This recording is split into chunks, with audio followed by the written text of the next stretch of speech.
Buenas tardes, psicólogo Armando Juárez Méndez. Los integrantes que conformamos este grupo somos Chumo Zambrano Ali Molina, Leonora Piloso Yulisa Estefanía, Pinargote Palacio Cristina Elizabeth, Solórzano Gisela, Vélez Veras Astrid, Zambrano Ramírez Estefanía, quien habla Tobaya Álvarez Ancha. El tema a tratar es trastornos relacionados con el envejecimiento y la cognición. Con el paso de los años, las personas mayores se vuelven más vulnerables y experimentan cambios en su metabolismo. La piel pierde elasticidad, los huesos se vuelven más frágiles y el funcionamiento cognitivo puede verse afectado. Aparecen enfermedades, trastornos y o patologías que afectan a la calidad de la vida del mayor. Las personas mayores son un grupo de riesgo que ante la aparición de ciertas enfermedades crónicas relacionadas con la edad. Por ello, cuando trabajamos en el sector del cuidado a mayores o nos ocupamos de cuidar según sea o conocer todo lo que haga referencia a las necesidades y enfermedades que giran en su entorno, las personas ancianas y a sus cuidadores. El deterioro cognitivo. Bajo el concepto de los trastornos cognitivos se engloban las alteraciones de uno o varias de los funcionamientos cognitivos para procesar y recordar la información que incluyen las áreas de la percepción, la atención, el lenguaje o inclusive puede ser la memoria. En las alteraciones cognitivas más frecuentes se encuentran el delirio, la amnesia, la demencia y las enfermedades de Alzheimer, las enfermedades de Parkinson, entre otras. Asimismo, algunos deterioros y desórdenes adquiridos también provocan trastornos cognitivos como son el accidente cerebrovascular o el traumatismo craneal. En lo que es la población infantil, también son comunes los trastornos del desarrollo cognitivo que afectan el área del lenguaje o de la atención, como el trastorno de la atención y la hiperactividad. A medida de que nuestra sociedad envejece, existen cambios en que el desempeño cognitivo, ya que desde ahí que el adulto mayor sin enfermedades específicas presentan con frecuencias alteraciones neurológicas que se presentan mayormente en las áreas de atención, en la memoria, el lenguaje, la habilidad visual especial y en la inteligencia. En lo que es la causa, este estudio más reciente a través de la neuroimagen, ya que esta revela que los trastornos cognitivos son el resultado de las deficiencias funcionales de la corteza prefrontal lateral que altera las capacidades ejecutivas de atención y concentración. No obstante, un porcentaje variable del adulto mayor con deterioro cognitivo leve no muestra cambios estructurales específicos. La mayoría de los trastornos cognitivos se manifiestan con dificultades transitorias para evacuar o remover los sucesos recientes, nombres de personas y cosas, enlistecimiento del pensamiento, disminución de las capacidades de atención y concentración. La evolución de los trastornos cognitivos del anciano es muy errónea, ya que el estudio en los individuos sanos indica que el deterioro de las capacidades ejecutivas dificultan para resolver los problemas en lo que son las tomas de decisiones, que sean complejas o no a los familiares. Incibir respuestas y amnésicas. Memorias experimentan progresiones muy lentas a partir de los 60, así que el 50% de los casos evolucionan una demencia en un lapso de 3 años. El resto mejora al que pertenecen estables, en lo que es el manejo de los trastornos cognitivos en los adultos mayores. Este manejo se ve claro que es clínico de los trastornos cognitivos en los adultos mayores. Sean estos consecuencias del envejecimiento en sí o las manifestaciones de enfermedades específicas de comienzo tardío, debe contemplar dos aspectos. Primero, hacer un diagnóstico diferencial, exhaustivo, y el segundo, abordar los problemas que producen los cambios moleculares, los principios del envejecimiento. Por lo tanto, el objetivo primordial del manejo del envejecimiento y de sus consecuencias es prevenir los factores que producen acelerar este proceso o las enfermedades asociadas y en esta alcanzar una mayor calidad de vida. Lo cognitivo influye en lo social, emocional, biológico y funcional. Es decir, que esto en cada dominio influye sobre otro y pueden comprometer su funcionamiento.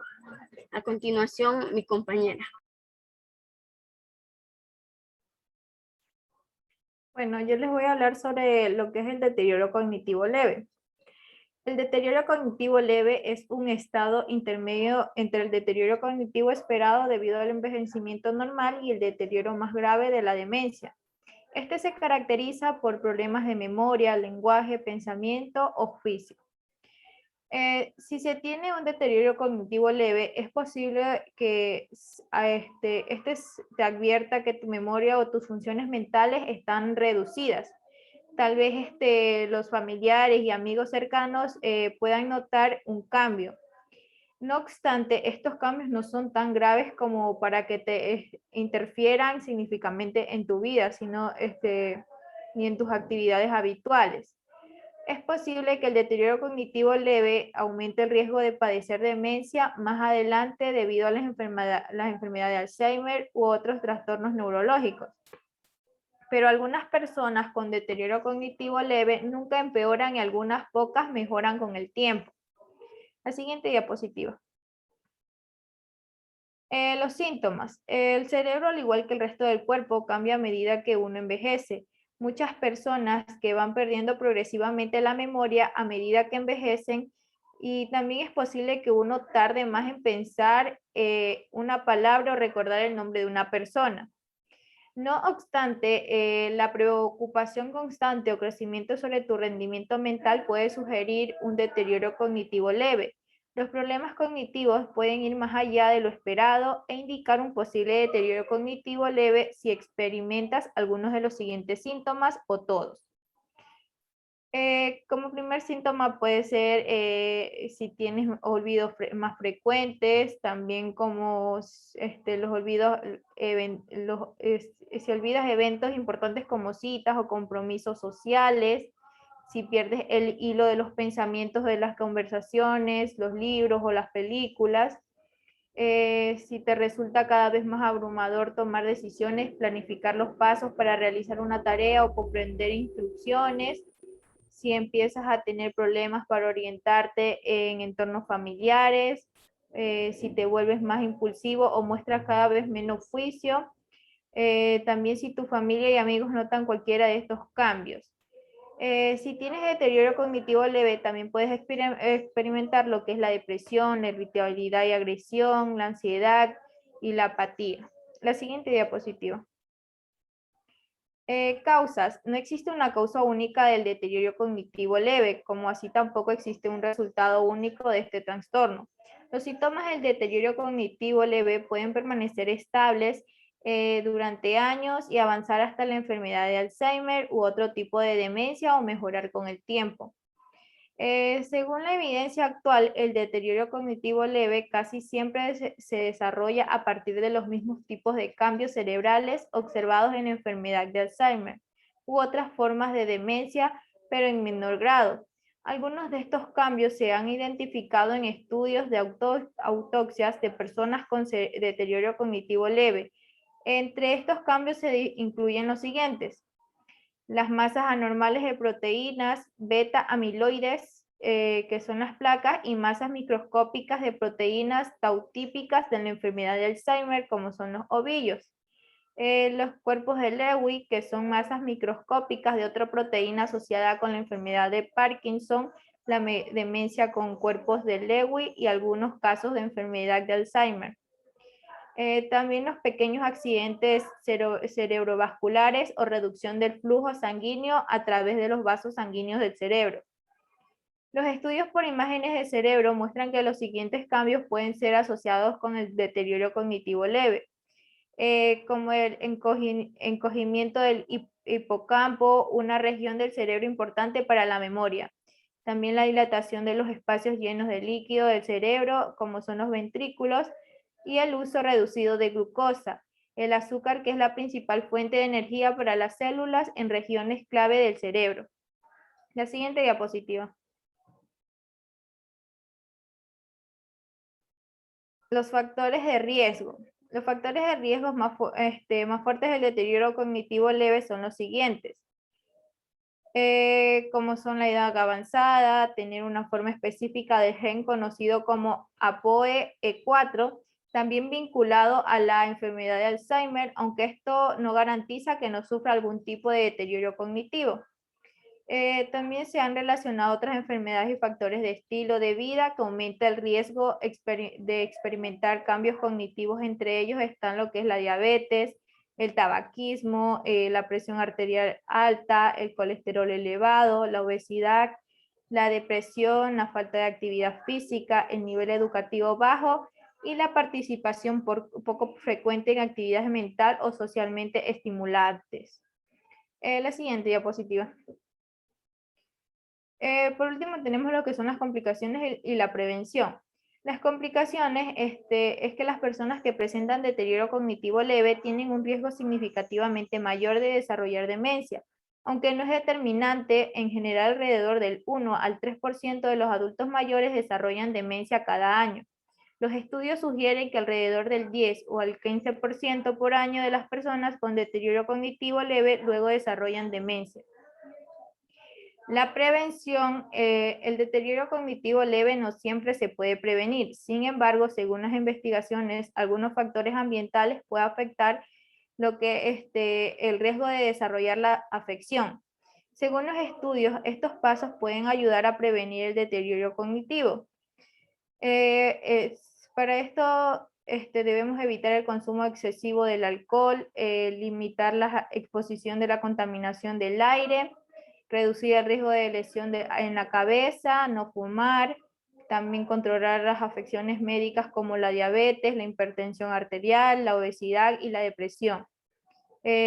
Practicar una buena higiene del sueño y maneja las alteraciones, consumir una dieta rica en nutrientes con muchas frutas y verduras y baja en grasas saturadas, interactuar socialmente con los demás, hacer ejercicio regularmente a una intensidad de moderada a fuerte, usar un audífono si tienes pérdida auditiva y ahí por último estimular la mente con rompecabezas, juegos y entrenamiento de la memoria. Gracias. Yo les voy a hablar sobre el envejecimiento cognitivo, bueno, los aspectos cognitivos. Las funciones cognitivas como la atención, la orientación, la percepción, la fijación, la memoria, entre otras, estos establecen procesos por los que el individuo recibe, almacena y utiliza la información de la realidad de sí mismo. En consecuencia, si con la edad se producen cambios relacionados con las funciones anteriores, estos afectarán en conjunto a los procesos, funciones y capacidades psicológicas fundamentales para nuestra vida. Las funciones cognitivas se asocian a un proceso de deterioro irreversible que hoy se ha desechado gracias a los avances en el conocimiento de la misma, y es la existencia de diferentes técnicas y programas de intervención que lo hacen posible, al menos en algunos casos, frenar y así poder modificar estos procesos. Bueno, en el ámbito del funcionamiento intelectual, se sabe, si bien es cierto que las personas mayores como un grupo de edad presentan cierto declive en algunas funciones relacionadas con el rendimiento intelectual. Bueno, esto no aparece hasta finales de los 60 años y no se trata de una disminución generalizada, ya que es un importante porcentaje de sujetos. Bueno, ciertos elementos modulares personales, socioeconómicos y educativos influyen mucho en lo que es el funcionamiento intelectual de la vejez, así como de la salud en general. El organismo humano tiene capacidades de reserva que pueden ser activadas durante la vejez, lo cual esto les permitirá compensar e incluso prevenir el declive. La siguiente diapositiva, por favor.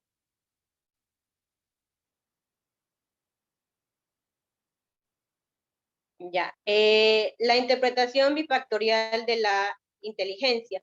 Bueno, aquí encontramos lo que es la inteligencia fluida, lo cual esta de aquí está relacionada con los aspectos biológicos, en lo que se incluyen capacidades como lo que es la atención, la agilidad mental, la capacidad de combinación de razonamiento inductivo, entre otras. Bueno, lo cual aquí muestra la capacidad instantánea del razonamiento independientemente de la experiencia, es decir, tareas con muy poca carga cultural que disminuyen claramente de acuerdo a la edad. Bueno, también está lo que es la inteligencia cristalizada, que esta de aquí está formada por actitudes con vocabulario, información general, razonamiento constructivo, conocimientos generales, entre otras, lo cual esto de aquí no decae con la edad, sino que incluso algunos se incrementan a lo largo de los años. Todas estas tareas son de alto significado cultural y educativo. La siguiente diapositiva. Ya, la memoria. Aquí encontramos lo que es la memoria primaria y la memoria secundaria. Bueno, la memoria primaria se la entiende como un almacén de tránsito de información con una capacidad limitada y considerada el centro de la atención consciente. La memoria secundaria, en cambio, es la que constituye el almacén de información permanente con una capacidad ilimitada y a la que se le transfiere la información procedente de la memoria primaria. La siguiente diapositiva. Ya. Bueno, los problemas relacionados con la memoria provocan en las personas mayores sentimientos de pérdida de control sobre el medio y el propio comportamiento, atribuyéndoles así frecuentemente de acuerdo a la edad.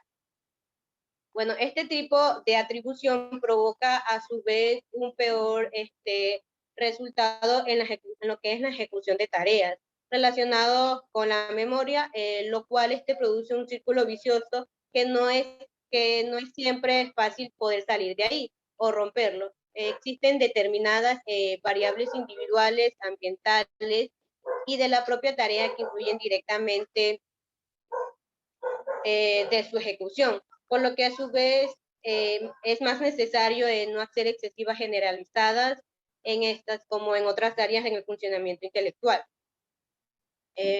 Bueno, debemos tener en cuenta que los aspectos motores están condicionados por los procesos tanto psicológicos y así poder mantener funcionales estos procesos, que supone mantener en gran medida funcional la motricidad del sujeto.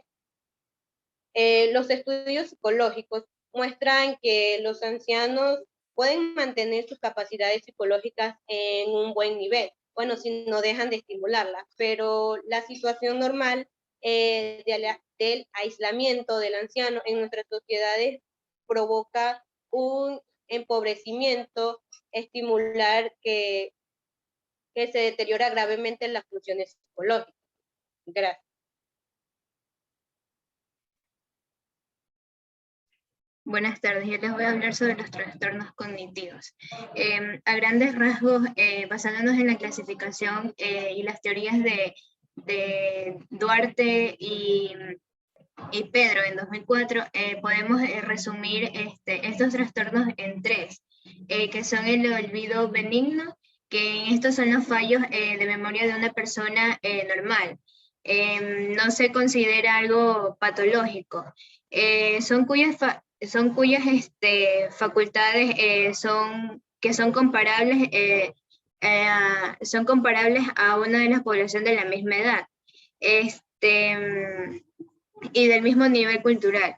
Los olvidos momentáneos son de cuya información generalmente inaccesibles en otros momentos. Tenemos lo que es también la demencia. La demencia es un trastorno cognitivo donde los procesos cognitivos son aquellos que tienen que ver con el conocimiento. Un ejemplo de esto son aquellos que intervienen en el procesamiento de la información de atención, aprendizaje, del pensamiento, el razonamiento, entre otras.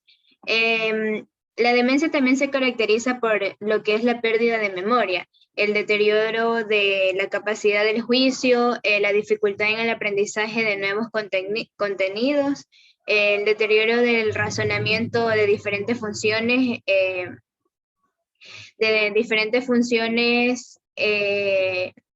corticales, como el habla, que viene siendo la fascia, la marcha de reconocimientos, que viene siendo la angosnia, la manipulación de elementos, que se considera que es la apraxia, etc.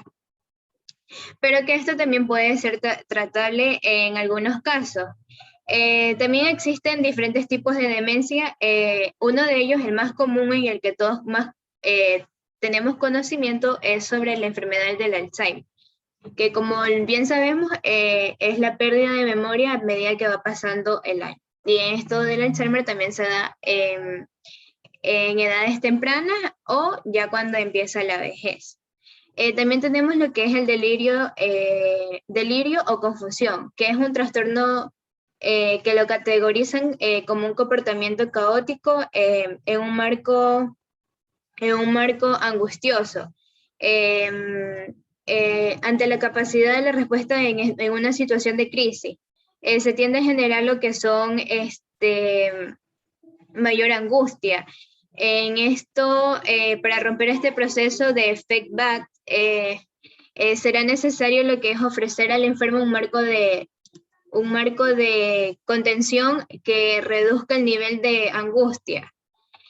En relación con las demencias y de máximo interés, en este apartado está el problema del llamado deterioro cognitivo leve, que en esto puede ser heredado por la demencia y por lo tanto puede ser susceptible de intervenciones preventivas. También esto se trata de una entidad clínica convertaria de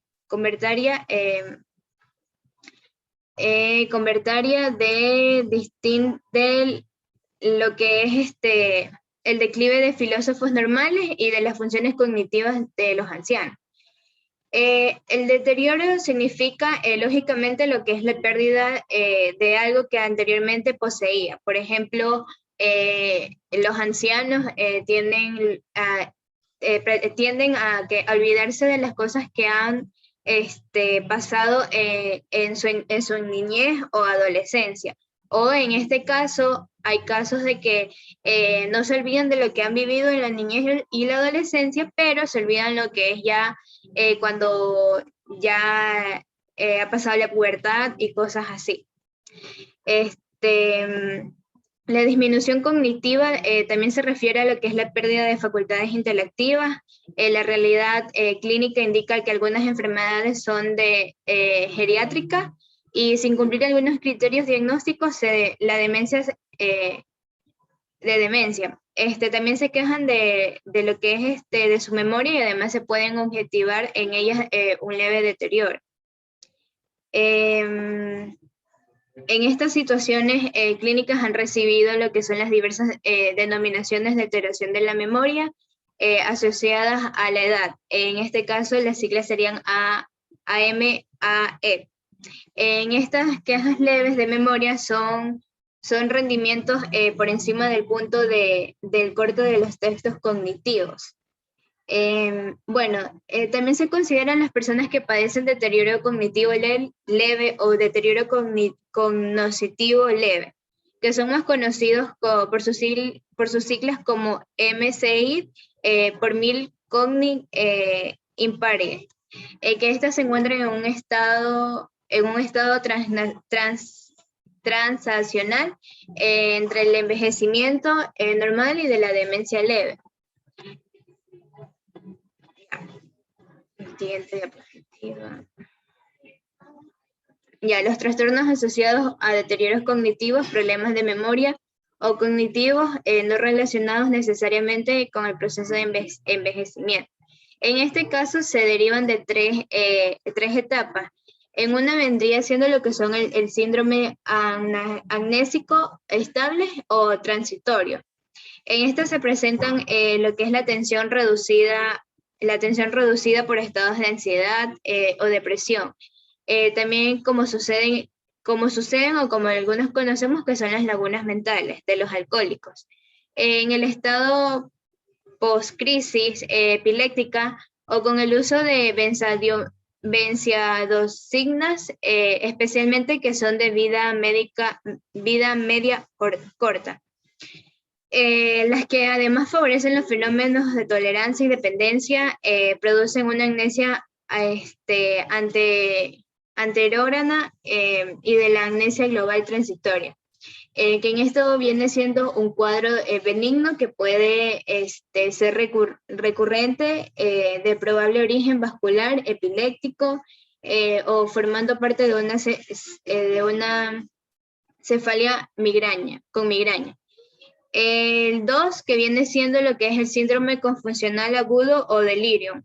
En este síndrome cerebral orgánico carece de una etiología específica del comienzo rápido, que también se caracteriza por la presencia de presencias simultáneas de trastornos de la conciencia y atención. Constantemente viene siendo lo que es la desorientación, que puede ser total en los casos graves.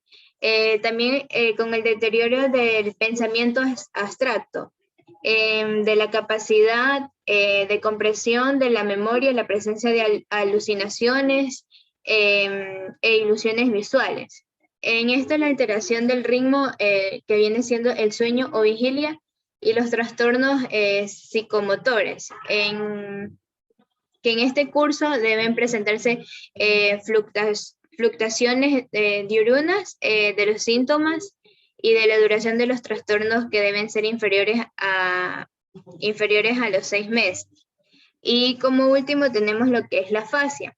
Ya, la afasia es un síndrome neurofisiológico focal que se caracteriza por alteraciones en la nominación, que son las dismonias, o la compresión, de presentación habitualmente brusca, la preservación de otras funciones, que viene siendo así como el mayor grado de funcionabilidad laboral, familiar, laboral, social, evidenciaria, que esto afecta lo que es la lesiva focal del cerebro. A continuación,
de la vida.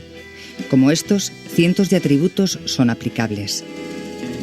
Lo cierto es que en nuestra sociedad el envejecimiento se ha restringido a las funciones deficitarias, considerándolo un declive, un deterioro de múltiples capacidades y procesos.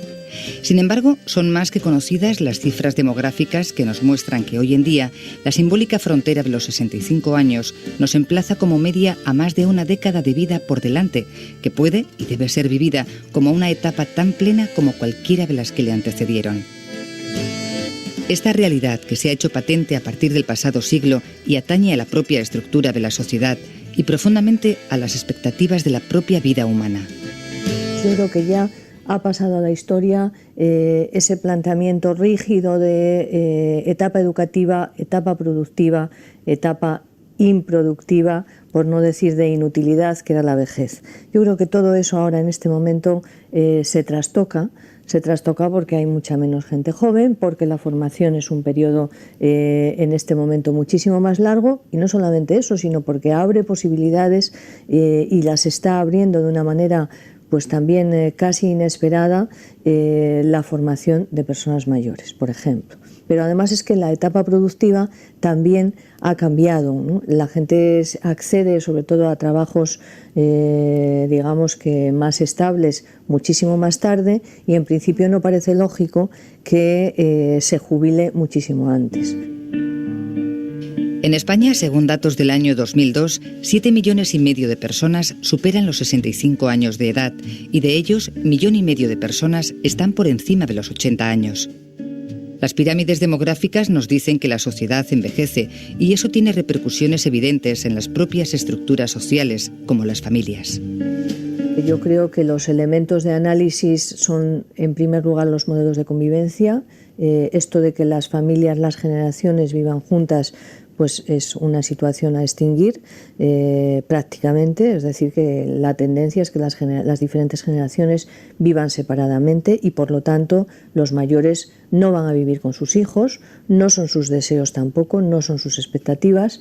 El segundo elemento de análisis social es el papel de las mujeres. Las mujeres hemos sido y somos las cuidadoras por excelencia. En una investigación que acabamos de repetir ahora entre el año 94 y 2004, es decir, 10 años de diferencia, prácticamente no ha cambiado el papel de las mujeres como cuidadoras, lo cual pues es una sorpresa. Yo no sé si hay que decir que es una sorpresa agradable o desagradable, fundamentalmente porque los datos nos indican que se comparte poco el cuidado todavía. En este sentido, el panorama no difiere del de hace 10 o 15 años. Los problemas que pueden aparecer en el contexto familiar quizás se agravan en las edades más avanzadas, en las que la fragilidad y la dependencia se acentúan. No se debe obviar que en nuestro entorno cada vez son más las personas que superan incluso los 90 años.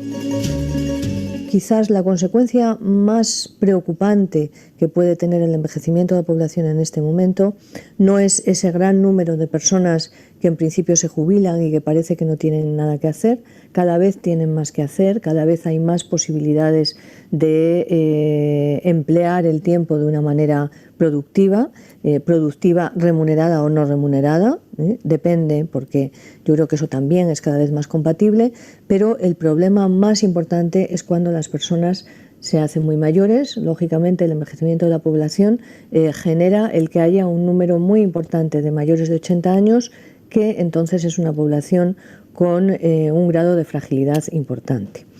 En el momento en que esas personas empiezan a necesitar ayuda de otra persona, es decir, entran en situación de dependencia, ahí es cuando realmente se trastoca bastante el panorama de respuestas que la sociedad daba hasta hace nada y debe de dar en el futuro. En este punto, la intervención de las administraciones es crucial a través de los servicios sociales.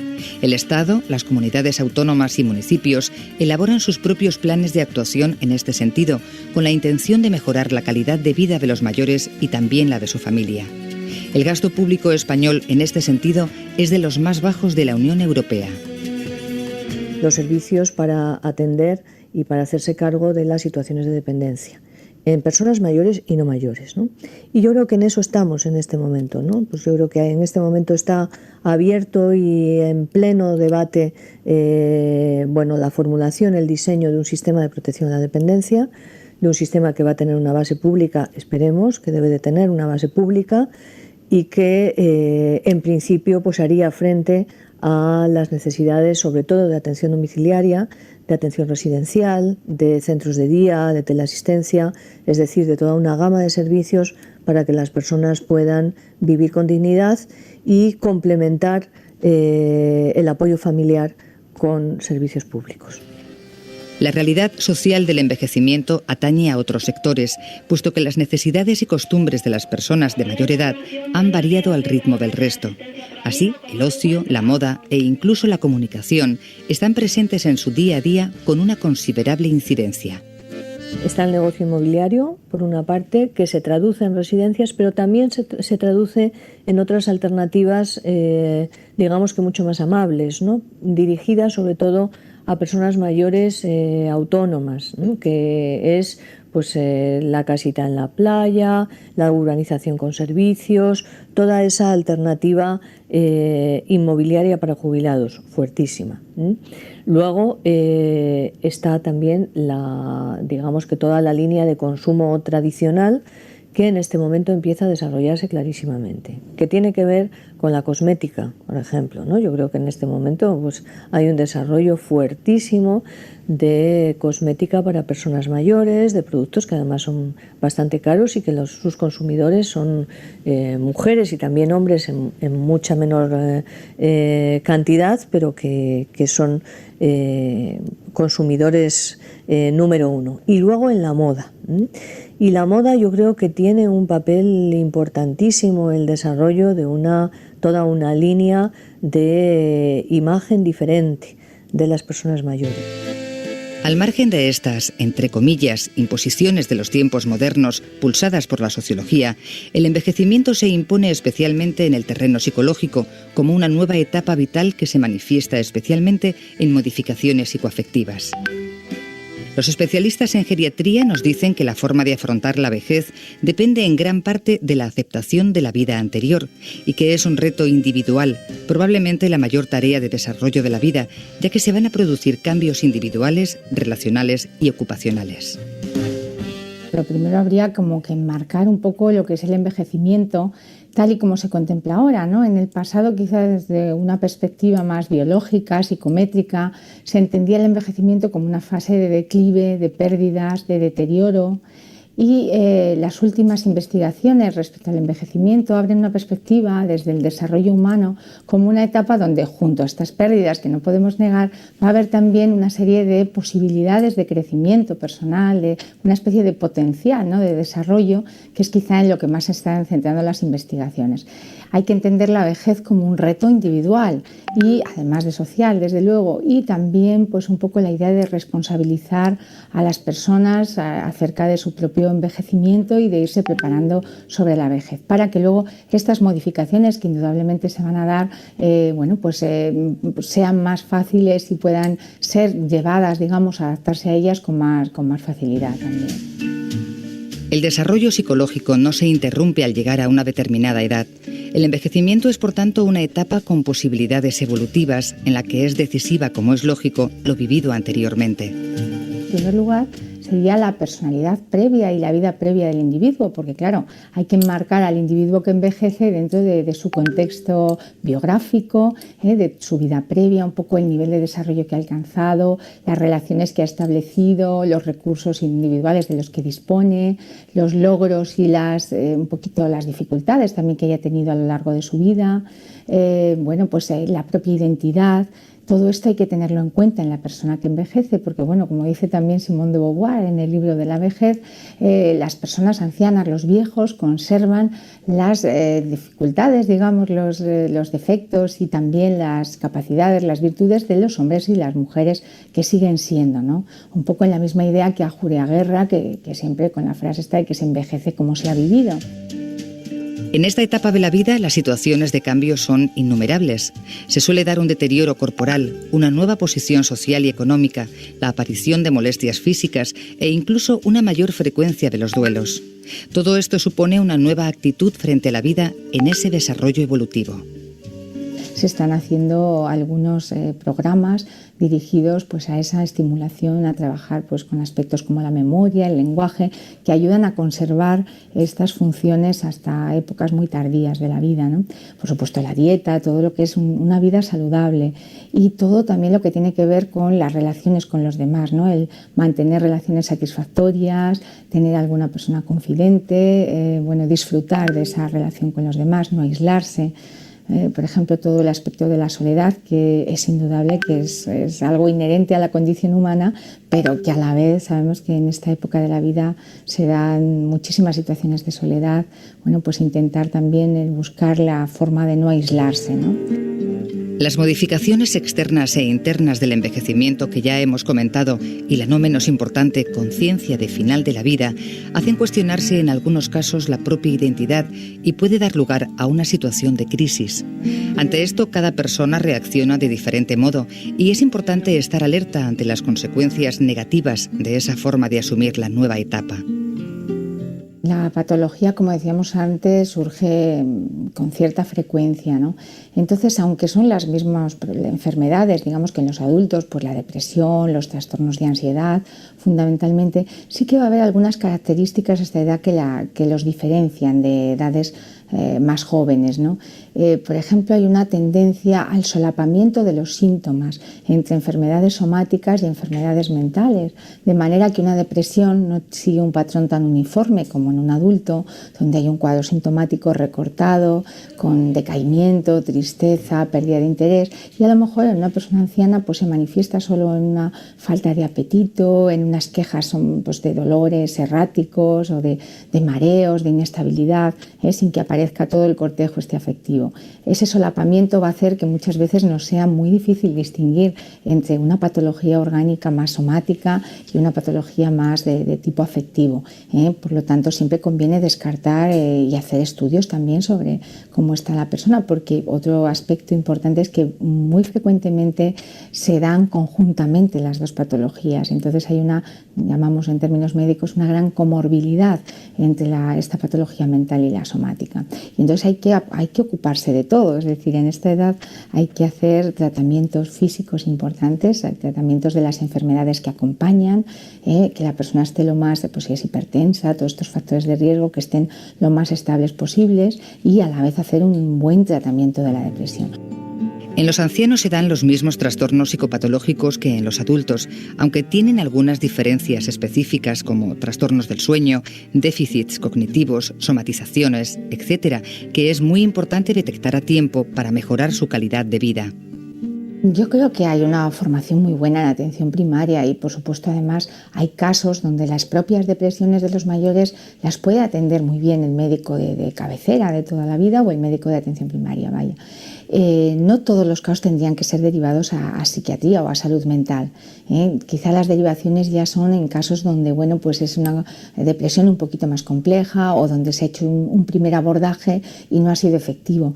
Pero yo me refería también a esa atención que se puede hacer desde la propia asistencia primaria, ¿no? Donde sí que ellos también detectan, tienen instrumentos y tienen bueno, pues la formación suficiente y a veces con tratamientos farmacológicos, con algunas orientaciones pues de este tipo que decíamos, de animar a la persona que se integre en actividades sociales, que participe un poco más, pues es suficiente en muchas ocasiones, ¿no? Más allá de lo psicológico, existen patologías que podríamos asociar a la vejez y que tienen una incidencia creciente. Una de las más importantes y sobre la que se está alertando particularmente a la sociedad es la enfermedad de Alzheimer. Esta patología se caracteriza por un deterioro progresivo e irreversible de las funciones cerebrales cognitivas y supone una pérdida de funciones como la memoria, el lenguaje o el juicio.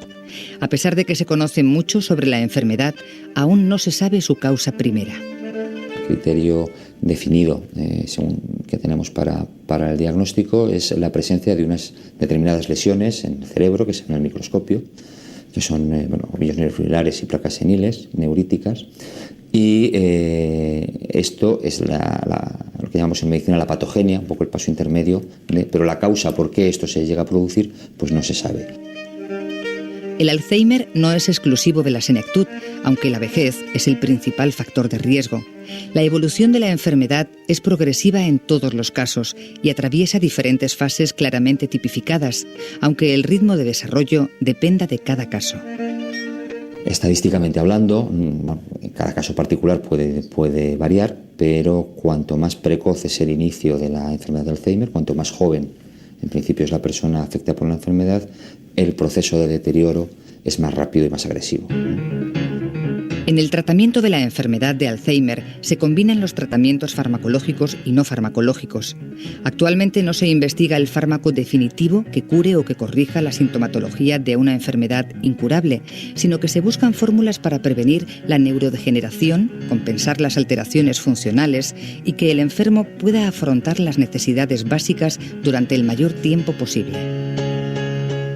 Hoy por hoy hay una serie de fármacos que están aprobados para el tratamiento específico de la enfermedad de Alzheimer que de alguna manera parece que retrasarían la progresión de la enfermedad de forma que determinados síntomas se podrían de alguna manera estabilizar durante un periodo de tiempo, pero al final acaban por desarrollarse. Lo que ocurre que un poquito lo que parece que estamos consiguiendo, que está consiguiendo con fármacos, es mantener, estabilizar los síntomas de la enfermedad durante un periodo que oscila en el paciente, pero puede oscilar entre 1 y 3 años, de manera que de una progresión que sería lentamente a peor, sin fármacos, pues se consigue hacer más o menos conseguir un plató, un nivel, ¿no?, durante unos años.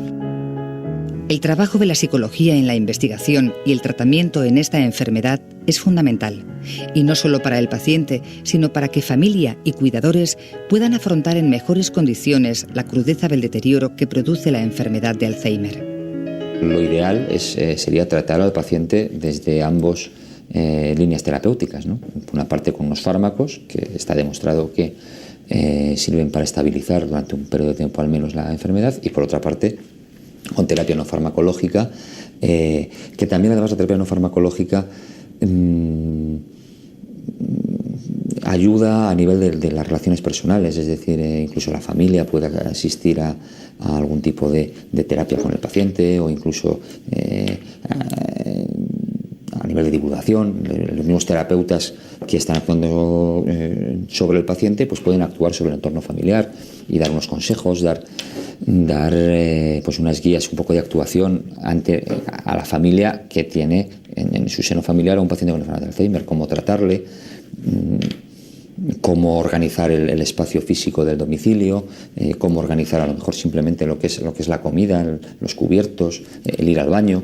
Todo esto evidentemente no es terapia farmacológica, y es muy importante porque mejora la calidad de vida del paciente y también de la familia, que las familias y los cuidadores de los pacientes con enfermedad de Alzheimer realmente tienen muchos problemas en este sentido, y bueno, sabemos que el índice, por ejemplo, de depresión o de estados de ansiedad entre cuidadores y familiares de pacientes con enfermedad de Alzheimer y otras demencias, pero la enfermedad de Alzheimer es la más frecuente en nuestro medio, pues es muy importante. Entonces, hay que tratar al paciente, pero también hay que tratar al cuidador y a la familia. El Alzheimer ha sido definido como la epidemia del siglo XXI por las características de la propia pirámide poblacional. En torno a esta enfermedad, como hemos visto, trabajan distintas disciplinas como la neurología, psiquiatría y psicología, atendiendo a las especificidades de estas y otras patologías de la senectud. En cualquier caso, al inicio de este tiempo, el envejecimiento se contempla como una etapa con posibilidades evolutivas, atendiendo más al gran potencial de la senectud que a los problemas derivados de esta importante época de nuestra vida.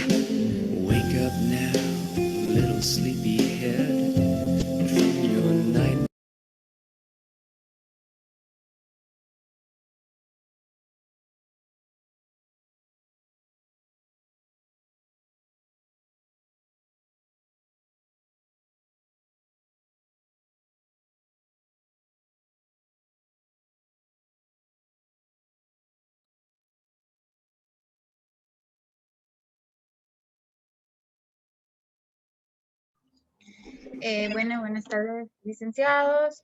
Bueno, como pudimos ver en el video, tratamos un poquito de dar una breve información de lo que hablaron mis compañeras.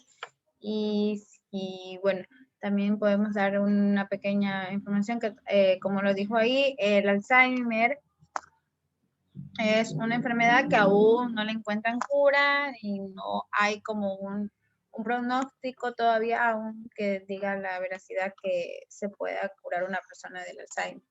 Bueno, mi tema es sobre el deterioro cognitivo en la tercera edad. Tanto en el envejecimiento normal como en la patología, en lo patológico, la disfunción de demencia en las alteraciones cognitiva más común, el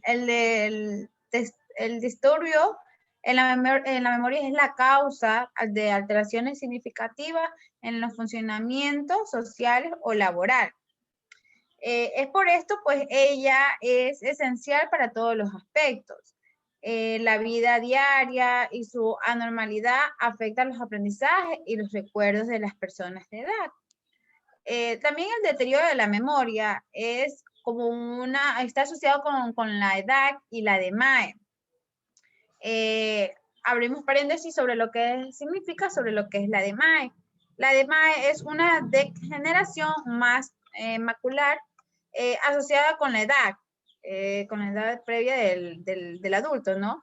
Es una enfermedad caracterizada por lesiones degenerativas, progresivas en la mácula, responsables de la visión más fina. La MAE se clasifica en dos subgrupos, generales y las formas atróficas o secas, o las exhaustivas o las húmedas. También podemos decir que es un trastorno relativamente benigno que puede ser bastante común en lo que es el hecho de las personas adultas de edad. En esta está vinculado como el envejecimiento normal, el envejecimiento del incremento de expectativa en lo que son las personas, en el ámbito de vida, en el ámbito laboral, en el ámbito natural, también lo que es mundial y nacional. Por otro lado, una mayor población de las personas de tercera edad tienen una consecuente aumento de enfermedades crónicas. Propia de este segmento, población en particular, las demencias y los trastornos cognitivos se han convertido en un problema médico comunitarios que transciende en lo que es la calidad de vida de los enfermos. Bueno, también a pesar de estas causas, son capaces de producir lo que son los deterioros cognitivos, los cuadros sintomáticos. Es muy común, lo cual se facilita que en ciertos sentidos sus diagnósticos por el método clínico y neuropsicológicos con relativa certeza lo hace como un breve desequilibrio a nivel de atención médica base. También decimos que el deterioro de la memoria asociado con la edad.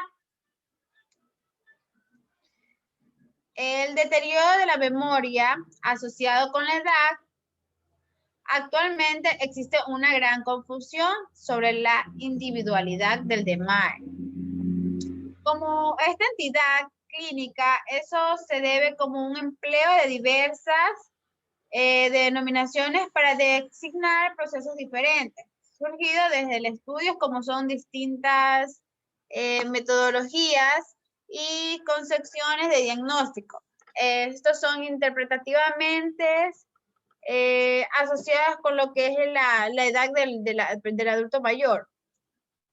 Entre los numerosos de este término existen, ¿cómo se puede decir? Existen un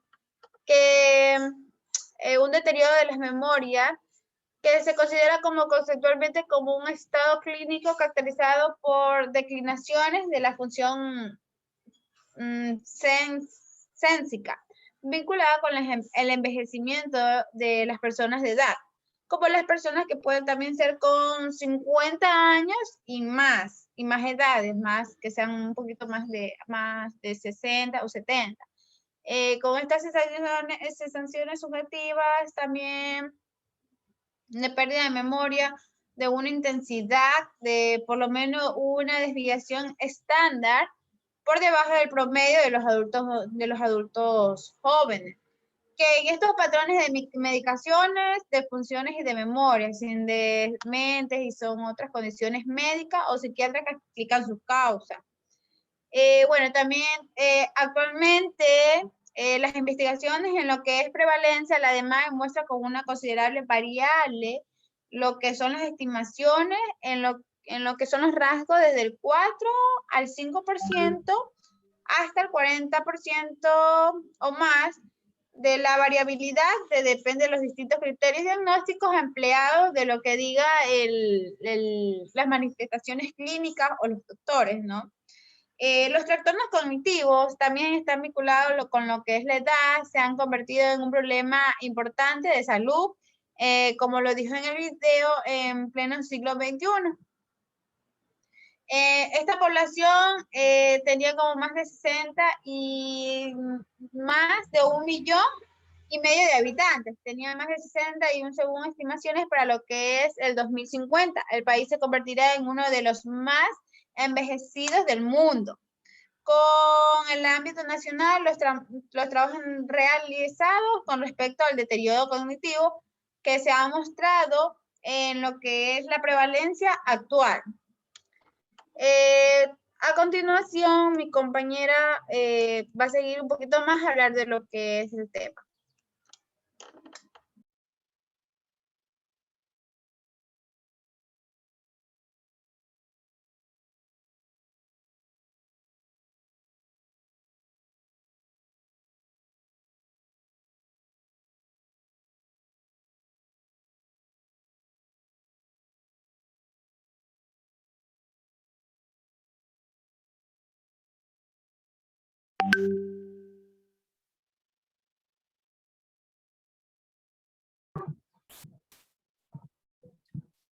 Las consideraciones diagnósticas. A pesar de que los efectos conductuales asociados por la degeneración macular asociada a la edad son fenómenos cognitivos relativamente modestos y leves en comparación con los observados en las demencias. Ellos pueden ser molestos y difíciles para muchos adultos de la mediana y tercera edad, con labores que demandan actividad intelectual. Se señala por diversos autores que la degeneración macular asociada a la edad es un fenómeno de envejecimiento normal, aunque el término normal es dudoso por el hecho de que hay ancianos que no presentan este trastorno. Por lo tanto, no es correcto identificar la degeneración macular asociada a la edad como una consecuencia natural del envejecimiento. La opinión que prevalece actualmente es que no se debe considerar el olvido como inevitable y propio de la edad avanzada, pues puede ser consecuencia de entidades que van desde problemas ligeros hasta devastadores como la enfermedad del Alzheimer. Se debe demistificar la idea de que los trastornos de la memoria son normales en la tercera edad. Todo el que presente debe acudir a consulta y someterse a un diagnóstico de su posible causa. Por otra parte, la posibilidad de que existan ancianos sanos ha suscitado amplios debates en la actualidad, pues los cambios que acompañan al proceso de envejecimiento provocan insuficiencias funcionales, a veces múltiples, en su organismo. Esto entorpece, como es natural, su desenvolvimiento físico y social, lo que hace difícil hablar de ausencia de enfermedad en el pleno bienestar. Sin embargo, los límites entre las alteraciones cognitivas del envejecimiento normal y el patológico son muy sutiles y en ocasiones difíciles de definir. La pérdida de memoria aparece en el envejecimiento y en las demencias, pero los patrones clínicos son cualitativamente y cuantitativamente diferentes. En las demencias, el territorio neuropsicológico es más global y abarca las llamadas funciones cerebrales superiores. Se ha sugerido la existencia de una continuidad en el envejecimiento normal y la demencia, y su definición depende únicamente de la severidad del proceso. Ello no implica en la demencia sentir sea simplemente un envejecimiento prematuro o exagerado. Pero es difícil, pero no es difícil, sino imposible distinguir en ocasiones entre la demencia muy temprana la declinación del envejecimiento normal. Los estudios epidemiológicos realizados demuestran que los individuos con degeneración macular asociada a la edad, por lo general con manifestaciones clínicas ligeras, tienen un mayor riesgo de sufrir la enfermedad del Alzheimer y probablemente de otra forma la demencia también. Es posible que la degeneración macular asociada a la edad pueda presentarse como un predominio de demencia vascular. Sin embargo, no pocos investigadores consideran que aún es posible predecir con certeza la prevalencia o el pronóstico de los ancianos con deterioro cognitivo ligero. Es dudoso que la degeneración macular asociada a la edad sea una condición procedente de una futura demencia senil o de otra enfermedad como se ha señalado. Y no debe ser confundido como la demencia, pues los problemas néxicos del envejecimiento normal no tienen una repercusión tan grave y puede ser bastante común. La mayor parte de los investigadores propone que de la degeneración macular asociada a la edad se reconozca como una entidad nosológica individualizada para describir una involución de la memoria propia de la edad, sin otra causa para la cual se ha ensayado esquemas terapéuticos. Un problema mencionado por diversos autores en cuanto al reconocimiento de la degeneración macular asociada a la edad es la poca definición de los criterios diagnósticos y por ello es posible la existencia de errores en el aspecto etiológico en los estudios epidemiológicos realizados. En la práctica parece que muchas personas ancianas tratadas por degeneración macular asociada a la edad o supuestas podrían estar afectadas por otras condiciones médicas o por ingestión de medicamentos, lo que técnicamente imposibilitaría el diagnóstico y esto debe ser tenido en mente en los estudios de prevalencia. Esta es una área controversial, dada la posible atracción para la industria farmacéutica de delinear una enfermedad o desorden nuevo y común y el crecimiento de la población destinada al tratamiento con drogas para prevenir aspectos de envejecimiento. Las bases fundamentales del diagnóstico son la confección por parte del médico de una anexis adecuada, la realización de un examen físico completo, incluidos el neurológico, la evaluación neuropsicológica y estudios complementarios. Se ha estimado que esta conducta facilitaría el diagnóstico clínico con más del 80% de seguridad. En la actualidad se emplean múltiples baterías de pruebas psicológicas y psicofisiológicas en el diagnóstico de los pacientes de referencias. También se ha señalado que las mejores discriminantes para determinar el posible desarrollo de demencia son las pruebas de memoria y de fluidez verbal. Una de las evoluciones psicológicas más empleadas y de fácil manejo por los médicos de la comunidad es el mini examen del estado mental de Fox-Telling.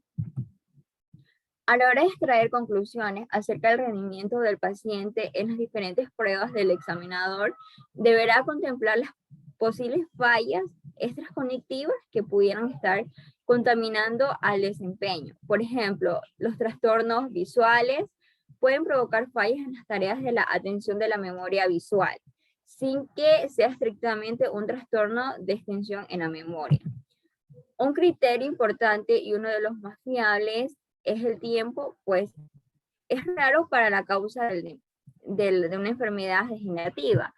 Se mantenga dudosa a los 2 años de la primera consulta, pues los casos que van a evolucionar a una demencia pasado este intervalo de tiempo ya presentan manifestaciones, aunque leves, típicas de la enfermedad en la mayoría de las ocasiones, Para poder realizar el diagnóstico etiológico lo más frescamente posible, es necesario contar con recursos técnicos modernos y con una eficacia aprobada, pero el problema que aquí existe es que son demasiado caros. La documentación objetiva de la declinación de la memoria en el curso del tiempo puede permitir separar la forma estática del deterioro cognitivo en su trastorno progresivo. Este último más estrechamente ligado con los procesos neurodegenerativos, además de definir la declinación en el tiempo del rendimiento funcional, puede ser útil para identificar a los sujetos altamente funcionales, cuyos rendimientos al mismo tiempo que declinan permanecen dentro de límites normales mediante los estudios repetidos. Se han destacado que marcadores de enfermedades del Alzheimer, como las lesiones patológicas de placas seniles y óvulos neurofibrales, se encuentran también en un gran número de cerebros de personas ancianas normales en estado cualitativo como cuantitativo. Estos son diferentes de la declinación normal a la senicitud. El desarrollo de marcadores particulares de la demencia será obviamente un paso de avance en la identificación de sujetos de riesgo. Cambios de volúmenes del hipocampo se ha sugerido como un indicador sustantivo de la demencia temprana y puede ser actualmente medido in vivo mediante la resonancia magnética. Los marcadores electrofisiológicos no han tenido un moderno éxito en la identificación de formas tempranas de demencia. No obstante esto, no ha esclarecido cuán frecuentemente estos resultados anormales ocurren en casos con deterioros cognitivos ligeros. Hay autores que destacan la ausencia de anormalidades en las potenciales evocadas en el electrofalograma. Siguiente diapositiva, por favor.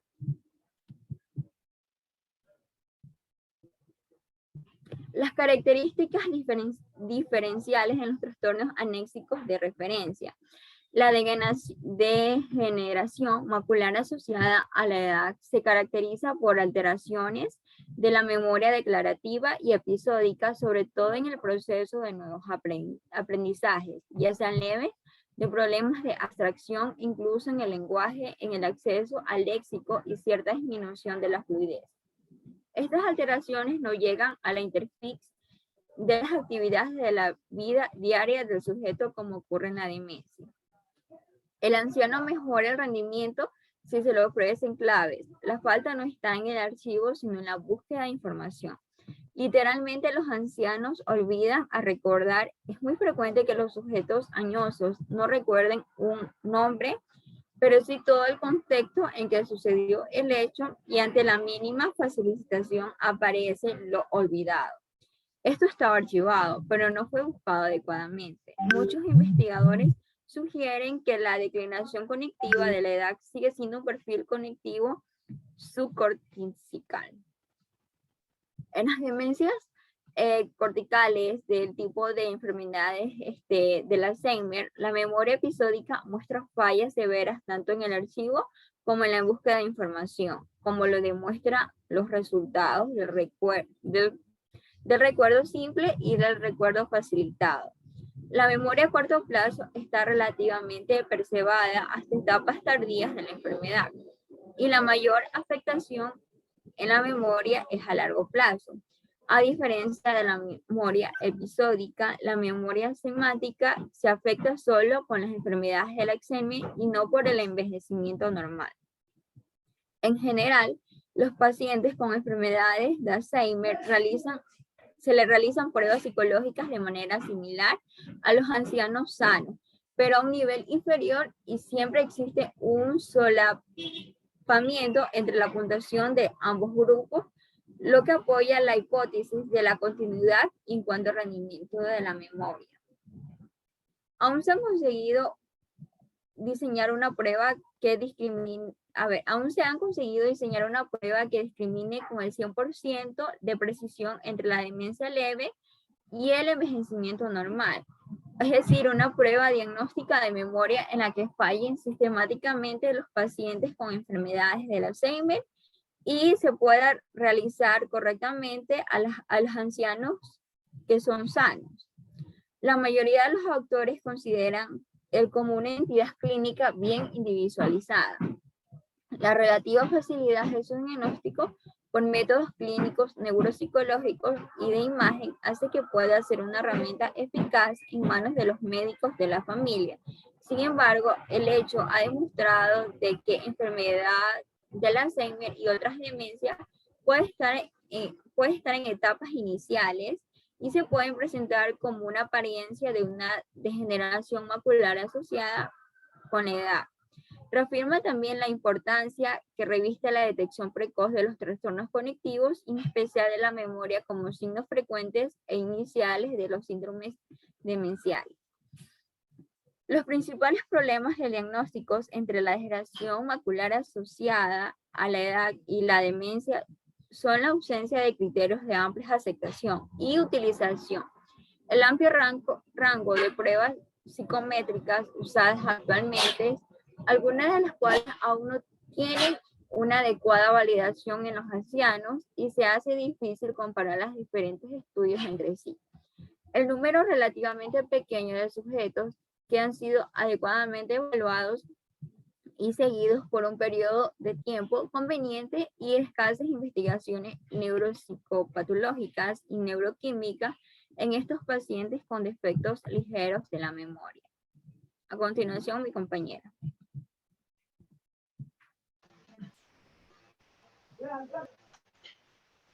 Buenas tardes, quienes habla es Estefanía Zambrano, pues yo le voy a hablar sobre el estado cognitivo, demencia y edad.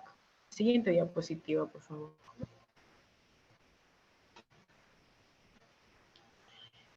El estado cognitivo y demencia y edad.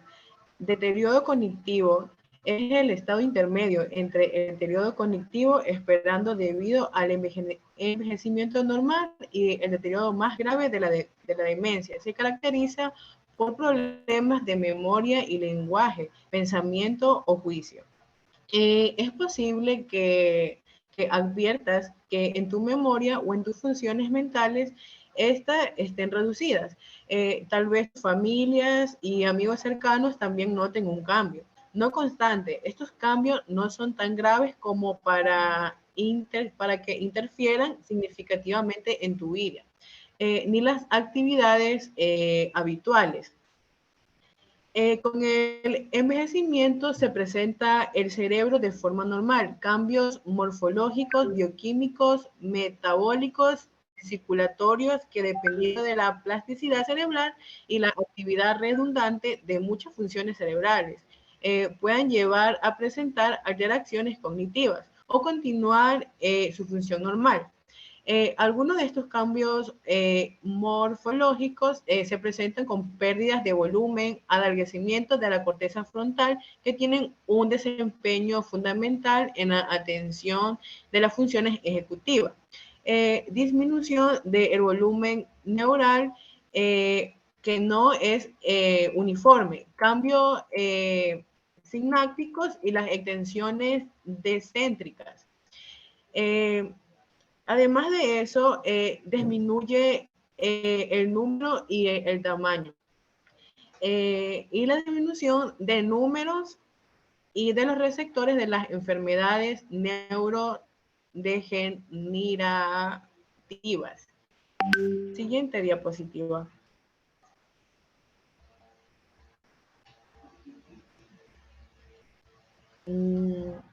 Es posible que el deterioro cognitivo leve aumente el riesgo de la demencia más debido a la enfermedad del Alzheimer, ya que esto es un trastorno neurológico, pero algunas personas nunca empeoran, sino que algunas pocas con el tiempo. El envejecimiento se presenta en el cerebro de forma normal, cambios morfológicos que dependen de una plasticidad cerebral y de la actividad redundante de muchas funciones cerebrales, que pueden llegar a presentar alteraciones cognitivas o continuar su función normal. Estos cambios están relacionados con el envejecimiento, lo cual no es tan difícil definir, porque estos están asociadas con la función cognitiva y la edad no son necesarias que sean linealmente, además de tener múltiples influencias como las relaciones con este estado de salud y el tipo de función cognitiva evaluada. En términos generales, esto de aquí se viene a partir de los 60 años y se presenta en una disminución de memoria, fluidez verbal, lógicamente en la matemática y la eficiencia y la rapidez de un análisis. Siguiente diapositiva.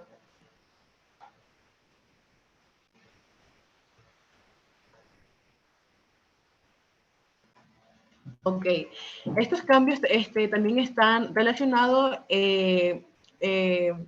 con los cambios de circuitos frontales, estriados que parecen estar involucrados con el proceso de la memoración y la formación de recuerdos. Existen síntomas, ya que esto tiene... olvidas eventos importantes como citas o compromisos sociales. Es decir, cuando una persona inicia esta patología al inicio de su vejez, es el inicio de esta enfermedad del Alzheimer.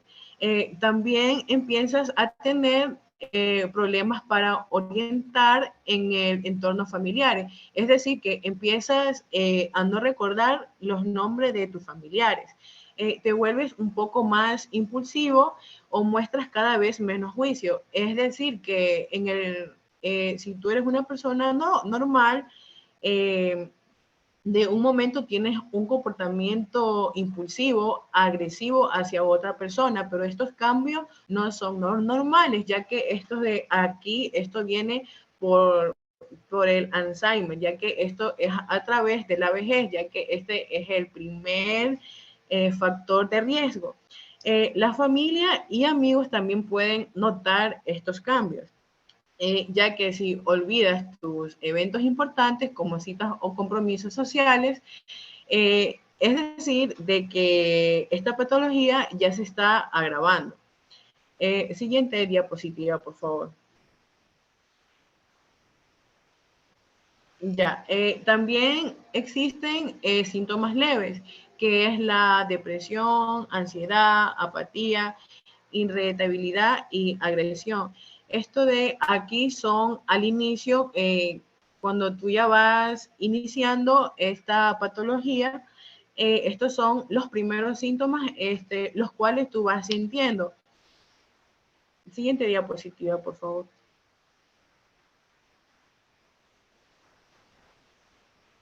Ok. Entre los factores de riesgo, esto de aquí interviene la diabetes, el tabaquismo, la presión alta, colesterol elevado, obesidad, depresión, falta de actividad física, nivel bajo. Esto también está vinculado a la enfermedad con el Alzheimer, como lo dije anteriormente, aunque esto no garantiza que no sufras algún tipo de un deterioro cognitivo. Siguiente diapositiva.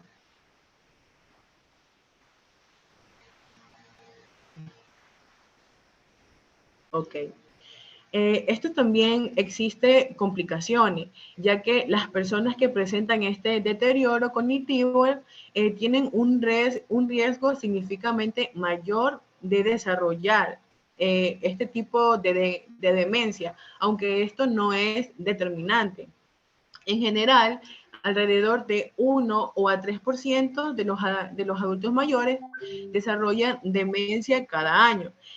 Los estudios sugieren que alrededor de 10% o 15% por año de las personas con deterioro cognitivo leve se desarrolla esta demencia.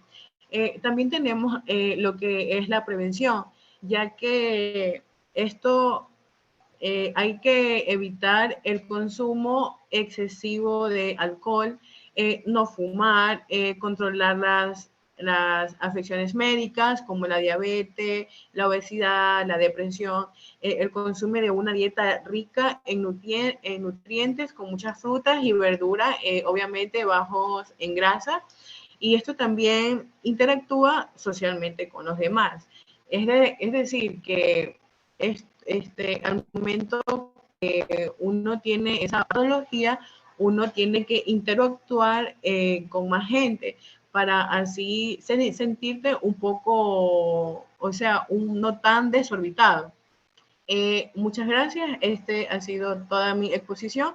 A continuación, mi compañera le va a indagar sobre este tema muy interesante.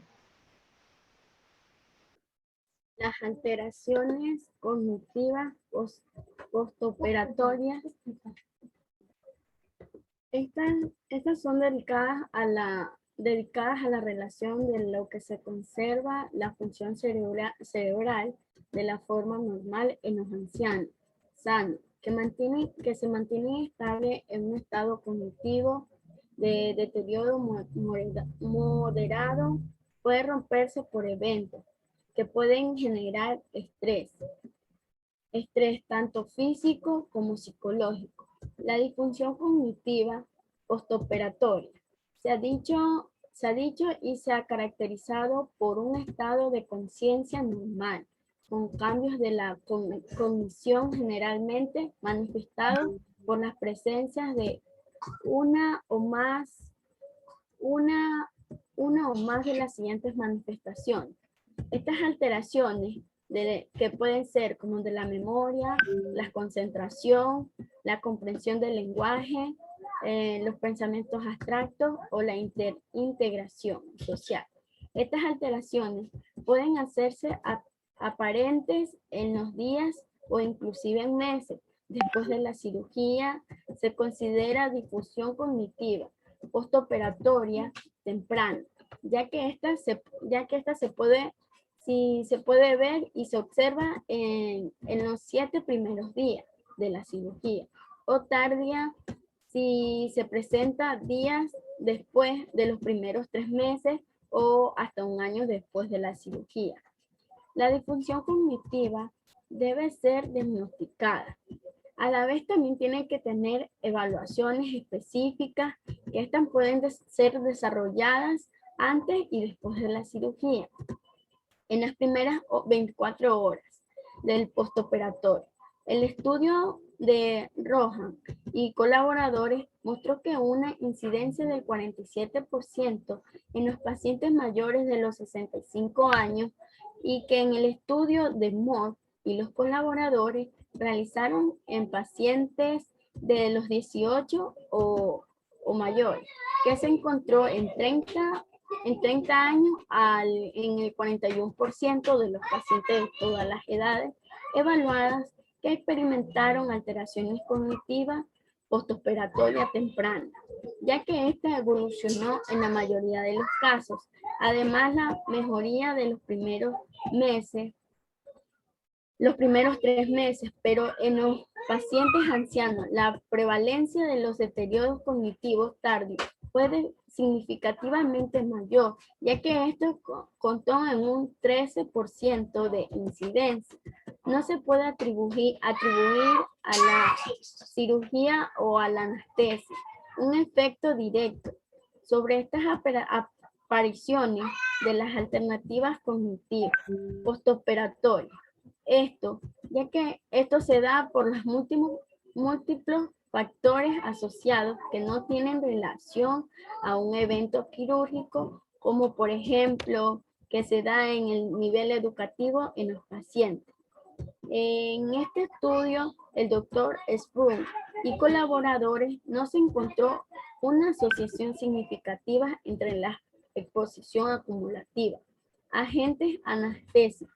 Para la anestesia quirúrgica, después de los 40 años de edad y la presentación de déficit cognitivo moderado, aunque no se destacan que pueden existir algún efecto de pacientes con inicio de las exposiciones a edad mayor, en donde el cerebro puede ser más sensible a la anestesia. Asimismo, este estudio de Haugen y colaboradores realizaron en pacientes hospitalizados por patologías quirúrgicas mayor o patología de tratamiento médico con edades entre los 35 a 72 años.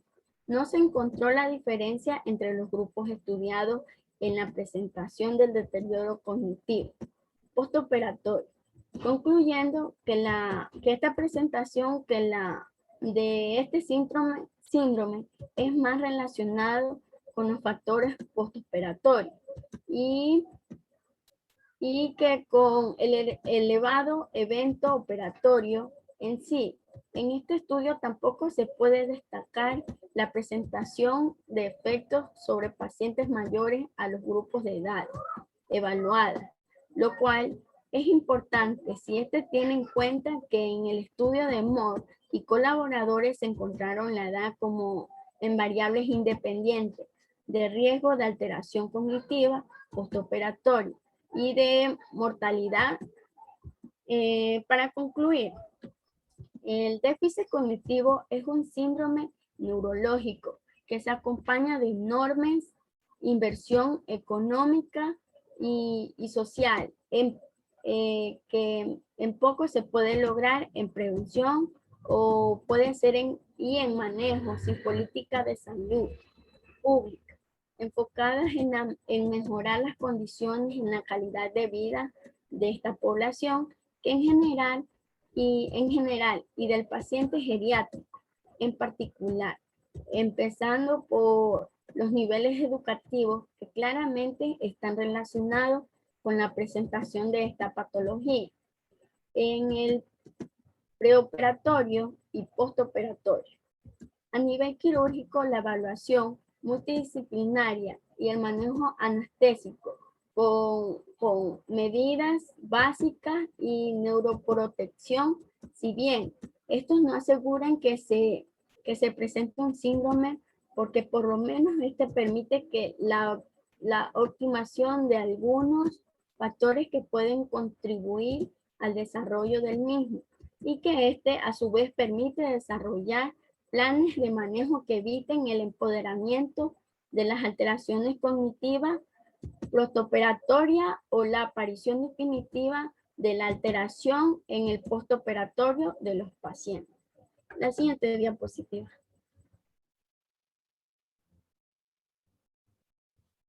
Muchas gracias, licenciado. Esta fue la intervención de todas mis compañeras. A continuación, el video.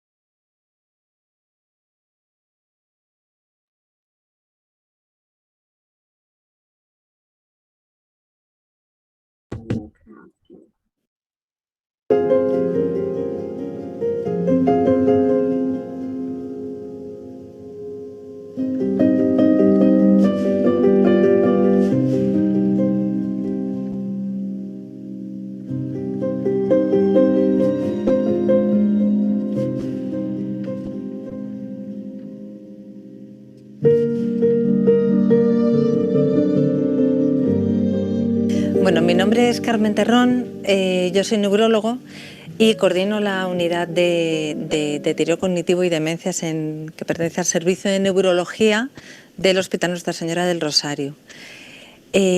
Muchos de ustedes ya me conocen y saben que nosotros trabajamos en una unidad que es una unidad que llamamos multidisciplinar, ¿no?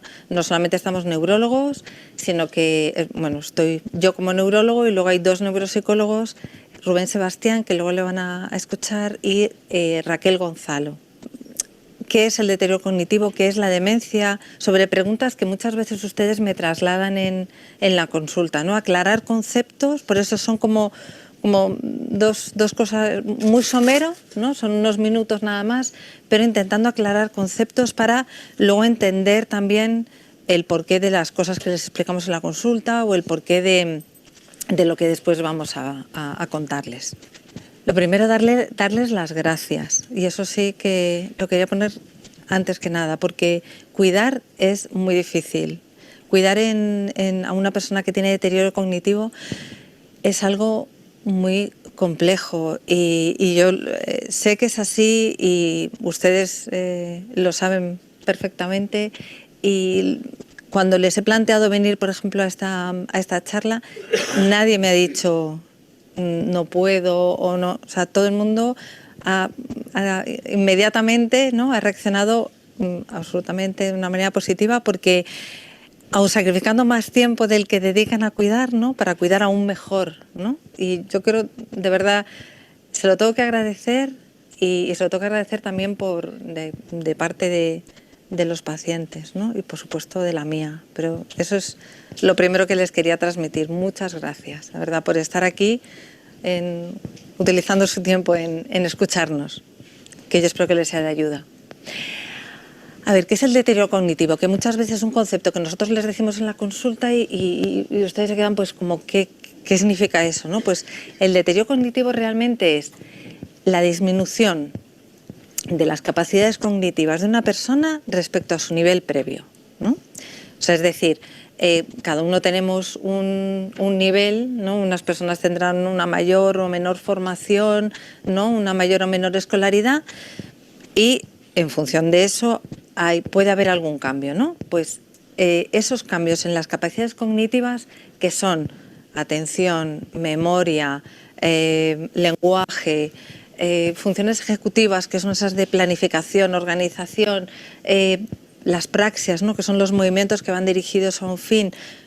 Cualquiera de esas funciones, cuando hay una merma en ella, que no siempre es memoria, hay otras personas que empiezan con un problema de lenguaje o con un problema visoespacial, esa merma en la capacidad de una persona, en la capacidad cognitiva, es un deterioro cognitivo. Es verdad que va muy ligado muchas veces a cambios en la conducta o cambios en el comportamiento, y ustedes lo saben, ¿no? También el origen de ese deterioro puede ser muy diverso, ¿no? Siempre pensamos en problemas neurodegenerativos que llamamos, pero no siempre es así.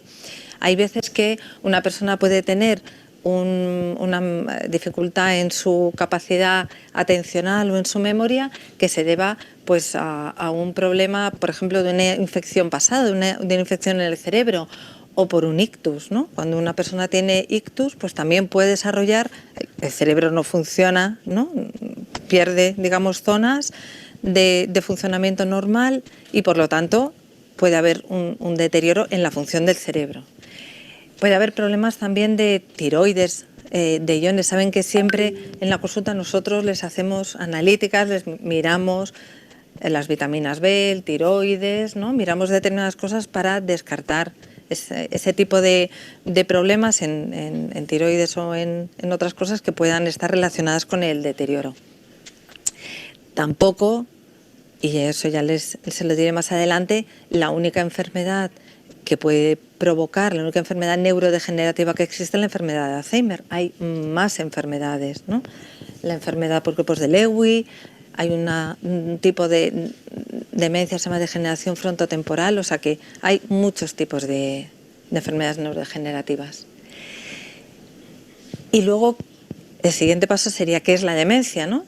Si yo hago una diferencia entre deterioro cognitivo, pues ¿qué es la demencia? Pues la demencia es aquel deterioro cognitivo en grado tal que determina que una persona necesite ayuda en sus actividades diarias, ¿vale? Ven la diferencia, no es ya un deterioro cognitivo en abstracto, sino que es un deterioro que determina una pérdida de autonomía, ¿vale? La causa más frecuente de la demencia es la enfermedad de Alzheimer, pero como les he dicho también, pues no es la única. Y esto es muy interesante, una demencia no es un envejecimiento normal, ¿vale? Aprovecho que hace unos días solamente la OMS publicó una guía acerca de la prevención y de la reducción del riesgo de deterioro cognitivo y demencia, ¿vale? digamos, de toda la evidencia que estamos teniendo en los últimos años sobre la prevención de la demencia, la OMS acaba de publicar unas guías, ¿no? Y hay una frase que me pareció muy interesante porque es tal cual: la demencia no es una consecuencia natural o inevitable del envejecimiento.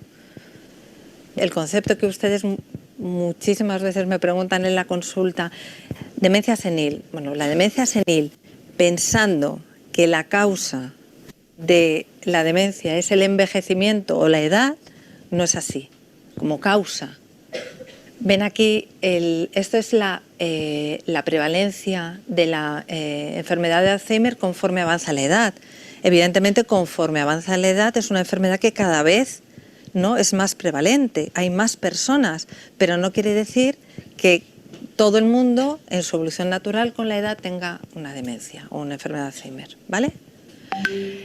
Por lo tanto, este sería un símil. Dentro del deterioro cognitivo, la demencia solamente es una parte, ¿vale? Hay deterioro cognitivo leve, hay deterioro cognitivo, ¿no?, asociado a un ictus, asociado a tal, pero la demencia es una parte de los casos de deterioro cognitivo. La enfermedad de Alzheimer, que es toda esta parte azul más oscura, es la causa más frecuente de demencia, pero no tenemos que olvidar algo muy importante que probablemente es más frecuente de lo que pensamos, que es la demencia que llamamos combinada o demencia mixta, que es una demencia en la que hay un factor degenerativo, pero también un factor vascular. Es decir, las personas que son más mayores tienen más hipertensión, más diabetes, más posibilidad de tener un ictus, y también son las personas que tienen más probabilidad de tener una enfermedad neurodegenerativa, y que se den las dos cosas a la vez no es infrecuente. La enfermedad de Alzheimer, como les decía, es la causa más frecuente. En un 60% de los casos prácticamente de demencia se deben a enfermedad de Alzheimer. Tiene un curso progresivo, es decir, es un proceso. Estos son los hallazgos que nosotros vemos, digamos, en el cerebro, ¿no? Las ovillos neurofibrilares, las placas seniles, que son lo que tiene que ver con la proteína amiloide, que seguro que han oído, y la proteína tau, ¿no?, que son las dos proteínas relacionadas con la patogenia de la enfermedad. Normalmente tiene una presentación esporádica y a día de hoy se calcula unos 50 millones de personas en el mundo, pero en 2050 esa cifra se calcula que va a aumentar a 130 millones de personas. De ahí la importancia de la prevención. Esto es un esquema que les voy a mostrar para intentar trasladarles otro concepto importante. Esta enfermedad se desarrolla paulatinamente, ¿no?, a lo largo del tiempo. Esto sería una neurona, o sea, el cerebro. Estos son dos neuronas que, digamos, se comunican a través de esta zona que se llama sinapsis, ¿no?, y mandan un impulso eléctrico y de esa forma se comunican. Cuando las proteínas, no solamente en la enfermedad de Alzheimer, sino que hay otras enfermedades también en las que hay acúmulos de proteínas, empieza a depositarse, ¿no?, empieza a depositarse por ahí y empieza a interferir ya con esa sinapsis, ¿no?, con esa comunicación entre las neuronas. Hasta que finalmente afecta también a lo que es la propia neurona, ¿no?, y también, bueno, pues se pierde lo que es la neurona, además de la comunicación entre las neuronas. Lo que les quiero trasladar con esto es que en un centímetro cúbico de nuestro cerebro hay 27.000 neuronas, pero fíjense, hay 1.000 millones de sinapsis, de esas comunicaciones entre las neuronas. Imagínense si hay 100 millones de neuronas, ¿cuántas sinapsis? Que no he hecho el cálculo, me disculpan, no sé cuántos millones y millones de sinapsis puede haber. O sea, lo que les quiero trasladar es que realmente lo que al cerebro humano le da su poder, por decirlo de alguna manera, son los circuitos, son las comunicaciones entre las neuronas. No es que tengamos muchas neuronas más que otros animales, pero es que nuestras neuronas tienen comunicaciones, millones y millones y millones de circuitos. Esto es una técnica radiológica que aquí solo sale parte de los circuitos, ¿no? Pero ven que todas las áreas están comunicadas, ¿no? Unas con otras. Con esto les quería trasladar que este tipo de enfermedades, este tipo de problemas, de esa destrucción de las neuronas, de la sinapsis, no es solo un problema de memoria, o no es solo un problema de atención, o no es solo un problema de lenguaje, sino que es un problema que puede afectar tanto al lenguaje como a la memoria, como evidentemente a las emociones, a la conducta, a todo, porque todo eso está en nuestro cerebro. ¿Sí? Entonces, esto simplemente es un diagrama que se ha creado, bueno, se creó hace unos años, recientemente, o sea, no hace mucho tiempo, un poco explicándonos el desarrollo de la enfermedad que empieza a gestarse, digamos, hasta 25 años antes de empezar verdaderamente los síntomas, ¿no? Antes de que uno empiece con una sintomatología, 25 años antes, ¿no? Ya empiezan a desarrollarse esos problemas que hemos visto antes de la proteína que se acumula, que poco a poco, que va destruyendo la sinapsis. Bueno, pues hasta que eso no se hace verdaderamente, digamos, descompone esos circuitos y hace que las cosas no empiecen a funcionar, eso ya lleva 25 años.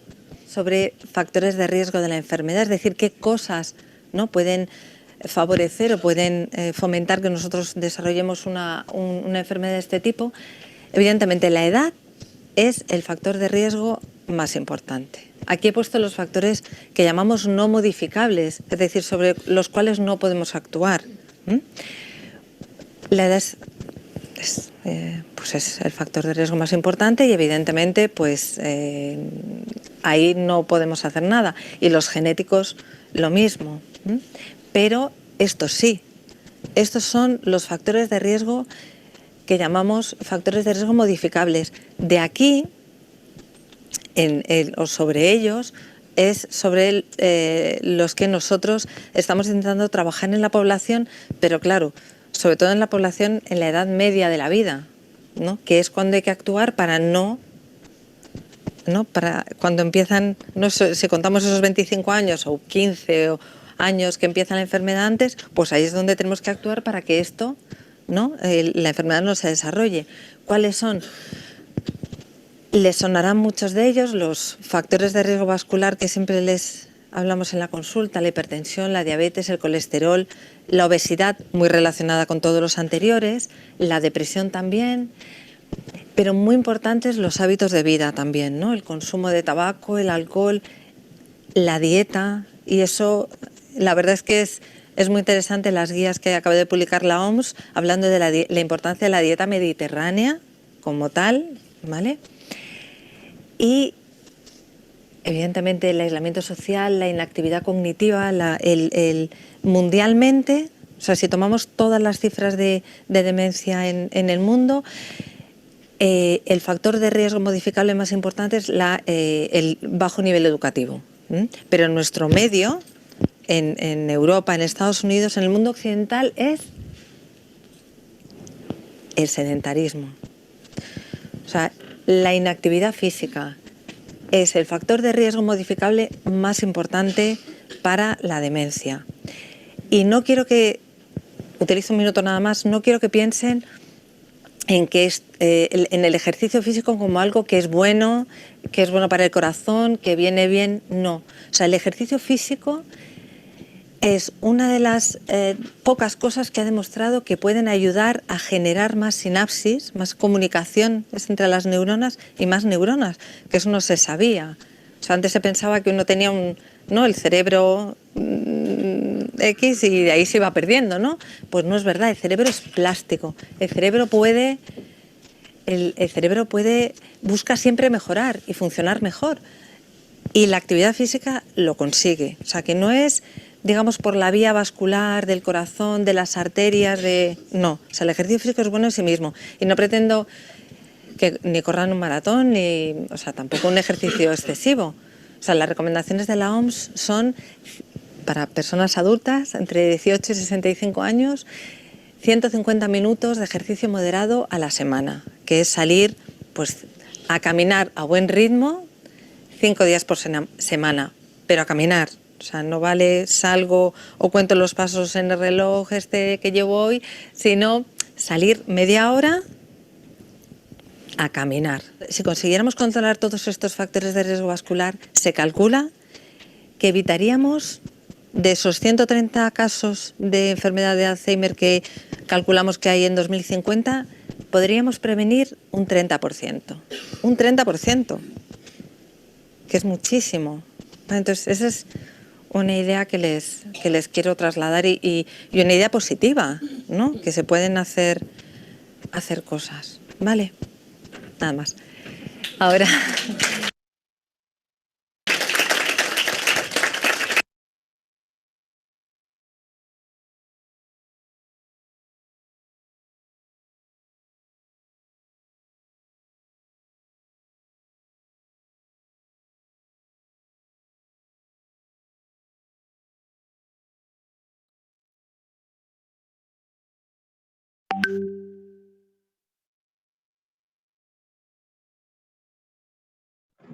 Bueno, y como para finalizar, podemos decir que en términos generales el envejecimiento produce una serie de deterioros que se revelan al pasar del tiempo.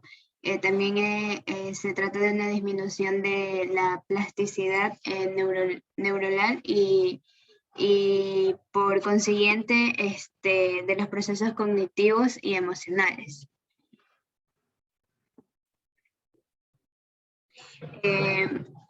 Una frase que nos pareció bonita, la quisimos poner como último punto, que es: Señor, mis días y mis años están pasando velozmente, te agradezco el haberme dado la vida, cuánto disfruté mi niñez, de verdad me sentí feliz. Reconozco tu providencia al haberme dado unos padres que encaminaron mi vida y me ayudaron a ser un ser humano de provecho para la humanidad. Pero no quiero quedarme en el pasado. Los días se han sucedido unos a otros y aquí estoy en reconocer y agradecer que tú has estado y estás conmigo en mi sendero de la vida. Bueno, muchísimas gracias, profesor. Esta fue nuestra exposición.